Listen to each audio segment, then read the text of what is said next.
Hi, I am Rogis Juice, Managing Director of Alpha Academy and Genius Integrated School, Alappuzha. 2025 JEE Mains Examination Phase 1 First Session 22nd, 23rd, 24th. 3 ദിവസങ്ങളിലായിട്ടാണ് first session examination നടക്കുക.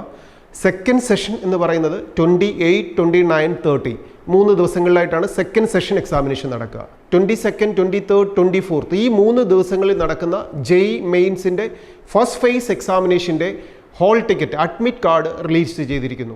എല്ലാ വിദ്യാർത്ഥികൾക്കും ഈ ജനുവരി 18 മുതൽ 18th മുതൽ whole ടിക്കറ്റുകൾ download ചെയ്യാം.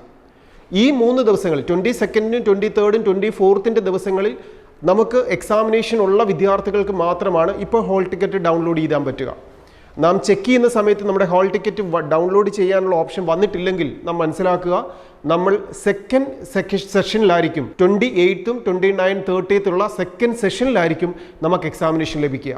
അപ്പോൾ ഫസ്റ്റ് സെഷനിൽ സ്ലോട്ട് ലഭിച്ചിട്ടുള്ള വിദ്യാർത്ഥികൾക്കുള്ള അഡ്മിറ്റ് കാർഡാണ് ഇപ്പോൾ നാം ഡൗൺലോഡ് ചെയ്യുകയും ഈ അഡ്മിറ്റ് കാർഡ് ഡൗൺലോഡ് ചെയ്തിട്ട് എക്സാമിനേഷൻ ഹാളിലേക്ക് പോകാനുള്ള കാര്യങ്ങൾ നാം ശ്രദ്ധിക്കുകയും ചെയ്യേണ്ടത്. എന്തൊക്കെ കാര്യങ്ങളാണ് JEE മെയിൻസ് എന്ന എക്സാമിനേഷൻ എന്ന് പറയുമ്പോൾ നമുക്കറിയാം, IITയിൽ അഡ്മിഷൻ ലഭിക്കാനുള്ള JEE അഡ്വാൻസ് എക്സാമിനേഷൻ എഴുതാനുള്ള എലിജിബിലിറ്റി ലഭിക്കുന്നത് ഈ JEE മെയിൻസ് എക്സാമിനേഷൻ്റെ സ്കോറിനെ ബേസ് ചെയ്തിട്ടാണ്. അതുകൂടാതെ JEE മെയിൻസ് എക്സാമിനേഷൻ്റെ സ്കോർ വെച്ചിട്ട് നമുക്ക് അഡ്മിഷൻ കിട്ടുന്നത് ഇന്ത്യ മുഴുവനുള്ള 25 IITസിലേക്കും 32 NITകളിലേക്ക്, കേരളത്തിലെ കോഴിക്കോടുള്ള NIT ഉൾപ്പെടെയുള്ള 32 NITകളിലേക്കും, ഇതിനോടൊപ്പം 38 ഗവൺമെൻറ് ഫണ്ടഡ് ടെക്നിക്കൽ ഇൻസ്റ്റിറ്റ്യൂഷൻസിലേക്കും ഒക്കെ അഡ്മിഷൻ ലഭിക്കാനുള്ള ബിടെക് സെക്ടറിൽ ഏറ്റവും പ്രാധാന്യമുള്ള, ബിടെക് മാത്രമല്ല ആർക്കിടെക്റ്റ് കോഴ്സും പ്ലാനിങ്ങും ഒക്കെ ഈ JEE മെയിൻസ് എക്സാമിനേഷൻ വഴി അഡ്മിഷൻ ഉണ്ട്. അപ്പോൾ ഈ കോഴ്സുകളിലേക്കെല്ലാം അഡ്മിഷൻ ലഭിക്കാനുള്ള ഏറ്റവും പ്രാധാന്യമുള്ള എക്സാമിനേഷനാണ് JEE മെയിൻസ് എക്സാമിനേഷൻ. ഈ JEE മെയിൻസ് എക്സാം തന്നെ 2 എക്സാമിനേഷൻ ഉണ്ട്, Phase 1 and Phase 2.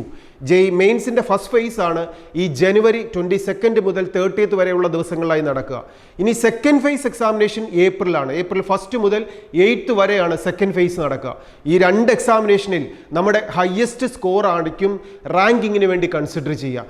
ആ റാങ്കാണ് JEE അഡ്വാൻസ് എക്സാമിനേഷൻ എലിജിബിലിറ്റി ലഭിക്കുകയും ഇതിനോടൊപ്പം ആ JEE മെയിൻസിൻ്റെ റാങ്ക് ലിസ്റ്റിനെ ബേസ് ചെയ്തിട്ട് ജോസയുടെ അഡ്മിഷൻ പ്രൊസീജിയർ വഴി നമുക്ക് IITസിലും NITസിലും GIFTസിലും ഒക്കെ ഒരു അഡ്മിഷൻ ലഭിക്കുകയും ചെയ്യുക.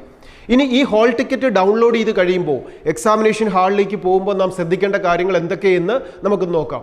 ഈ ഹോൾ ടിക്കറ്റ് ഡൗൺലോഡ് ചെയ്യുമ്പോൾ നമുക്കൊരു 4 ഷീറ്റ്സ് ഉള്ള ഹോൾ ടിക്കറ്റാണ് ഡൗൺലോഡ് ചെയ്യാൻ പറ്റുക. നമ്മളിവിടെ കാണുന്നത് പോലെ ആയിരിക്കും ഫസ്റ്റ് പേജ് വരിക. ഈ ഫസ്റ്റ് പേജ് മാത്രമാണ് നമ്മൾ ഹോൾ ടിക്കറ്റായി എക്സാമിനേഷൻ ഹാളിലേക്ക് കൊണ്ടുപോകേണ്ടത്. സെക്കൻഡ് പേജും തേർഡ് പേജും ഒക്കെ വരുന്ന ഇൻസ്ട്രക്ഷൻസിൻ്റെ പേജസ് ഒന്നും നമ്മൾ ഹാൾ ടിക്കറ്റ് എക്സാമിനേഷൻ ഹാളിൽ കൊണ്ടുപോകേണ്ട. ഫസ്റ്റ് പേജിൻ്റെ നമ്മളിവിടെ കാണാം, അതിൻ്റെ ടോപ്പ് പോർഷൻ എന്ന് പറയുന്നത് നമ്മളെ പേഴ്സണൽ ഡീറ്റെയിൽസ് ആണ്. നമ്മൾ അന്ന് അപ്ലോഡ് ചെയ്ത ഫോട്ടോ, കാൻഡിഡേറ്റിൻ്റെ നെയിം, പേരൻസിൻ്റെ നെയിം, ഇതെല്ലാ കാര്യങ്ങളും ഇതിലുണ്ടാവും. ആ ഹാഫ് പോർഷന് താഴെ വരുന്ന പോർഷനിൽ നമുക്ക് കാണാം നമ്മുടെ എക്സാമിനേഷൻ സെൻറ്റർ, എവിടെയാണ് നമുക്ക് എക്സാം ലഭിച്ചിരിക്കുന്ന സെൻറ്റർ, ഏത് സ്ലോട്ടാണ്, എത്ര മണി തൊട്ടാണ്. നമുക്ക് പരീക്ഷ നമുക്കറിയാം, ഈ ഓൺലൈൻ എക്സാമിനേഷൻ 2 സ്ലോട്ടുകളുണ്ട്. രാവിലത്തെ സെഷൻ എന്ന് പറയുന്നത് 9 മണി തൊട്ട് 12 മണി വരെയുള്ള എക്സാമിനേഷനും ആഫ്റ്റർനൂൺ സ്ലോട്ട് എന്ന് പറയുന്നത് 3 മണി മുതൽ 6 മണി വരെയുള്ള എക്സാമിനേഷൻ സ്ലോട്ടും. ഇതിൽ നമുക്ക് എപ്പോഴുള്ള ടൈമിലേക്കാണ് എക്സാമിനേഷൻ ലഭിച്ചിരിക്കുന്നത് എന്നുള്ളത് നമ്മുടെ ഹോൾ ടിക്കറ്റിൽ തന്നെ ഉണ്ട്. കൃത്യമായിട്ട് അത് നോക്കി ടൈം മനസ്സിലാക്കുക. നമ്മുടെ ഒരു ഫ്രണ്ടിന് ലഭിച്ചിരിക്കുന്ന ടൈം നോക്കിയോ എക്സാം സെൻറ്റർ നോക്കിയോ അല്ല നാം പോകേണ്ടത്. നമ്മുടെ ഹോൾ ടിക്കറ്റിൽ നമുക്ക് ലഭിച്ചിരിക്കുന്ന എക്സാമിനേഷൻ സെൻറ്റർ ഏത്, ടൈം സ്ലോട്ട് ഏതെന്നുള്ളത് കൃത്യമായിട്ട് മനസ്സിലാക്കുക. ഈ ടൈം സ്ലോട്ടിനേക്കാൾ 1 മണിക്കൂറെങ്കിലും മുമ്പ് നമ്മൾ എക്സാം ഹാളിൽ എത്തിയിരിക്കണം. ഇനി ഈ ഹോൾ ടിക്കറ്റിനകത്ത് നമുക്ക് താഴെയായി കാണാം 3 ബോക്സുകൾ കാണാം. ഫസ്റ്റ് കോളത്തിൽ ഒരു പാസ്പോർട്ട് സൈസ് ഫോട്ടോ, നമ്മൾ അന്ന് അപ്ലോഡ് ചെയ്ത സെയിം പാറ്റേണിൽ വൈറ്റ് ബാക്ക്ഗ്രൗണ്ട് ഉള്ള അന്ന് തന്നിരിക്കുന്ന ഇൻസ്ട്രക്ഷൻസ് അനുസരിച്ചുള്ള ആ സെയിം ഫോട്ടോ ഫസ്റ്റ് കോളത്തിൽ നാം പേസ്റ്റ് ചെയ്യുക. സെക്കൻഡ് കോളം എന്ന് പറയുന്നത് നമ്മുടെ തമ്പ് ഇംപ്രഷൻ, ലെഫ്റ്റ് ഹാൻഡിന് തമ്പ് ഇംപ്രഷൻ ചെയ്യാനുള്ളതാണ്. അപ്പോൾ ഇത് 2ഉം വീട്ടിൽ നിന്ന് തന്നെ ചെയ്തിട്ട് വേണം കുട്ടികൾ എക്സാമിനേഷൻ ഹാളിലേക്ക് പോകാൻ. മൂന്നാമത്തെ കോളം എന്ന് പറയുന്നത് ഇൻവിജിലേറ്ററുടെ മുമ്പിൽ വെച്ചിട്ട് നാം സൈൻ ചെയ്യാനുള്ളതാണ്. അതിപ്പോൾ വീട്ടിൽ വെച്ച് ചെയ്യാൻ പാടില്ല. അപ്പോൾ ഈ 3 കോളത്തിൽ ഫസ്റ്റ് 2 കോളം നാം ഫില്ല് ചെയ്യുക, ഫോട്ടോ ഒട്ടിക്കുക, തമ്പ് ഇംപ്രഷൻ ചെയ്യുക, സിഗ്നേച്ചർ ചെയ്യാനുള്ള കോളം ബ്ലാങ്ക് ആയിട്ട് വിടുക. ഇനി ഇതിനോടൊപ്പം ഈ ഹോൾ ടിക്കറ്റ് നാം എക്സാമിനേഷൻ ഹാളിൽ കൊണ്ടുപോകണം. ഇതിനോടൊപ്പം അഡീഷണൽ ആയിട്ടുള്ളൊരു പാസ്പോർട്ട് സൈസ് ഫോട്ടോഗ്രാഫും നമ്മുടെ കയ്യിൽ ഉണ്ടാവണം. എക്സാമിനേഷൻ ഹാളിൽ ചെന്ന് കഴിയുമ്പോൾ അവിടെ ഇൻവിജിലേറ്ററുടെ മുമ്പിൽ വെച്ച് അറ്റൻഡൻസ് ഷീറ്റിൽ ഒട്ടിക്കാനുള്ളതാണ് ആ ഫോട്ടോ. അപ്പോൾ എക്സാം ഹാളിലേക്ക് പോകുമ്പോൾ മസ്റ്റായിട്ട് നമ്മുടെ കയ്യിൽ ക്യാരി ചെയ്യേണ്ട ഇമ്പോർട്ടൻറ്റ് ഡോക്യുമെൻ്റ് എന്ന് പറയുന്നത് നമ്മുടെ ഹോൾ ടിക്കറ്റാണ്. രണ്ടാമത്തത് പാസ്പോർട്ട് സൈസ് ഫോട്ടോയാണ്. ഇതിനോടൊപ്പം മൂന്നാമതായിട്ട് നാം എന്തൊക്കെ കൊണ്ടു ചെല്ലണം, എന്തൊക്കെ ചെയ്യാൻ പാടില്ല എന്നുള്ള ഇൻസ്ട്രക്ഷൻസ് മുഴുവൻ ഹോൾ ടിക്കറ്റിലുണ്ട്. അതിൽ നമുക്ക് മനസ്സിലാക്കാം, നമ്മൾ എക്സാമിനേഷൻ എഴുതാനുള്ള ഒരു ബോൾ പോയിന്റ് പെൻ നമ്മൾ എക്സാമിനേഷൻ ഹാളിലേക്ക് കൊണ്ടുപോകണം. അപ്പോൾ എല്ലാവരും അത് ബ്ലൂ കളറോ ബ്ലാക്ക് കളറോ ഏതുമാവട്ടെ, ഒരു പെൻ നമ്മുടെ കയ്യിൽ കരുതാൻ, 1-2 പെൻ നമ്മുടെ കയ്യിൽ കരുതാൻ എല്ലാ വിദ്യാർത്ഥികളും പ്രത്യേകം ശ്രദ്ധിക്കുക. ഇതിനോടൊപ്പം നമ്മളൊരു സിമ്പിൾ ഡ്രസ്സ് ധരിക്കുക. ഒത്തിരി മെറ്റൽ പാർട്ടുകളൊന്നുമില്ലാത്ത സിമ്പിൾ ഡ്രസ്സ്. പ്രത്യേകമായിട്ട് ഇൻസ്ട്രക്ഷൻസ് ഒന്നും പറയുന്നില്ല. ഹൈ ഹീൽ ചെരുപ്പുകളൊക്കെ ഒഴിവാക്കുക. ഒത്തിരി ടൈറ്റായിട്ടുള്ള വലിയ ബിഗ് ഷൂസുകളൊക്കെ ഒഴിവാക്കുക. സിമ്പിൾ ചപ്പൽ യൂസ് ചെയ്യുന്നതായിരിക്കും ബെസ്റ്റ്. അതിനോടൊപ്പം ഒത്തിരി മെറ്റൽ പാർട്ടുകളില്ലാത്ത, ഫുൾ സ്ലീവുകളല്ലാത്ത സിമ്പിൾ ഡ്രസ്സുകൾ ധരിച്ച് പോവുക. ഇനി മെറ്റൽ പാർട്ടുകൾ ഒഴിവാക്കുക എന്ന് പറയുമ്പോൾ നമ്മൾ സ്പെക്സ് വയ്ക്കുന്നതിന് കുഴപ്പമുണ്ടോ, പല്ലിൽ കമ്പി ഇട്ടിരിക്കുന്നതുകൊണ്ട് കുഴപ്പമുണ്ടോ, നമ്മൾ നേരത്തെ ഒരു സർജറി ചെയ്തപ്പോൾ എൻ്റെ ശരീരത്തിനകത്തൊരു മെറ്റൽ പാർട്ടുണ്ട്, ഇതൊന്നും ഒരു പ്രശ്നമല്ല.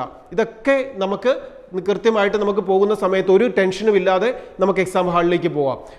നമ്മൾ എക്സ്ട്രാ ധരിക്കുന്ന ഓർണമെൻറ്റ്സ് പോലെയുള്ള സാധനങ്ങൾ, നമ്മുടെ ഡ്രസ്സിൽ വരുന്ന മെറ്റൽ പാർട്ടുകൾ, ഇതൊക്കെ നമ്മൾ കൃത്യമായിട്ട് ഒഴിവാക്കിയിട്ട് വേണം എക്സാം ഹാളിലേക്ക് പോകാൻ. ഇനി ഇതിനോടൊപ്പം നമ്മൾ പറഞ്ഞു, ഈ ഹാൾ ടിക്കറ്റും ഒരു പെന്നും പാസ്പോർട്ട് സൈസ് ഫോട്ടോയും പറഞ്ഞതിനോടൊപ്പം അടുത്തതായിട്ട് നമ്മൾ ക്യാരി ചെയ്യേണ്ട ഇമ്പോർട്ടൻറ്റ് ഡോക്യുമെൻ്റ് എന്ന് പറയുന്നത് ഒരു കൃത്യമായ ഒരു ഒഫീഷ്യൽ ID പ്രൂഫാണ്. നമ്മുടെ ഫോട്ടോ ഉള്ള, ആധാർ നമ്പർ കൃത്യമായിട്ടുള്ള, ഫോട്ടോസ്റ്റാറ്റ് കോപ്പി അല്ല, ഒറിജിനൽ ആധാറിൻ്റെ ഒരു ഡോക്യുമെൻ്റ് നമ്മൾ കൊണ്ടുപോകാം. ഇതല്ലെങ്കിൽ, ഈ യുണീക്ക് ID നമ്മുടെ കയ്യിൽ ഇല്ലെങ്കിൽ അതിന് പകരം നമുക്ക് പാസ്പോർട്ട് കൊണ്ടുപോകാം, ഇലക്ഷൻ ID കാർഡ് കൊണ്ടുപോകാം, ഇങ്ങനെയുള്ള ഡോക്യുമെൻറ്റ്സ് ഒക്കെ കൊണ്ടുപോകാം. അപ്പോൾ ആധാർ കാർഡ് തന്നെ കീപ്പ് ചെയ്യുന്നതായിരിക്കും ഏറ്റവും ബെസ്റ്റ്. അപ്പോൾ ഒരു ഒഫീഷ്യൽ ആയിട്ടുള്ള ID പ്രൂഫ് വിത്ത് ഫോട്ടോ ഉള്ള ഒരു ID പ്രൂഫ് നമ്മുടെ കയ്യിൽ ക്യാരി ചെയ്യുക. ഇതിനോടൊപ്പം നമ്മൾ എക്സാമിനേഷൻ ഹാളിൽ സ്പെൻഡ് ചെയ്യേണ്ടി വരുന്ന സമയം എന്ന് പറയുന്നത് ഏകദേശം 3 മണിക്കൂർ കൂടുതലാണ്. അപ്പോൾ അതുകൊണ്ട് തന്നെ എക്സാമിനേഷൻ ടൈമിൽ നമുക്ക് യൂസ് ചെയ്യാനായിട്ട് ട്രാൻസ്പെറൻ്റ് ആയിട്ടുള്ള ഒരു വാട്ടർ ബോട്ടിൽ നമുക്ക് കൊണ്ടുപോകാം. വെള്ളം നമുക്ക് ക്യാരി ചെയ്യാം.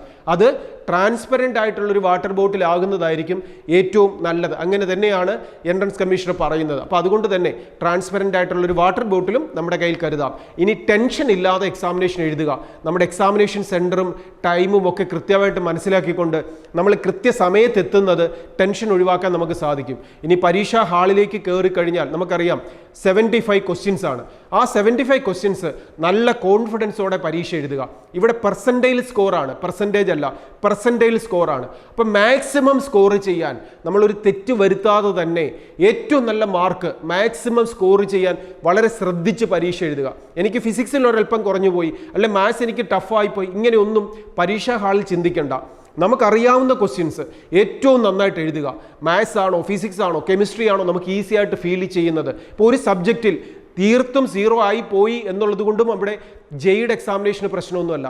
ജെയ്ഡ് എക്സാമിനേഷനെ സംബന്ധിച്ചിടത്തോളം എത്ര മാർക്ക് കൂടുതൽ സ്കോർ ചെയ്യാൻ പറ്റുന്നു. ഇനി മാത്സ് 0 ആയിപ്പോയി, ഫിസിക്സും കെമിസ്ട്രിയും നമ്മൾ സ്കോർ ചെയ്തിട്ടുണ്ട്, അതുകൊണ്ടൊന്നും ഒരു പ്രശ്നമില്ല. നമ്മൾ ഏത് സബ്ജക്റ്റ് ആണെങ്കിലും കുഴപ്പമില്ല, മാക്സിമം സ്കോർ ചെയ്യാൻ എല്ലാവരും പ്രത്യേകം ശ്രദ്ധിക്കുക. ഈ സ്കോർ ചെയ്യാൻ ശ്രദ്ധിക്കുമ്പോൾ 2 കാര്യങ്ങളാണ് അവിടെ ഉള്ളത്.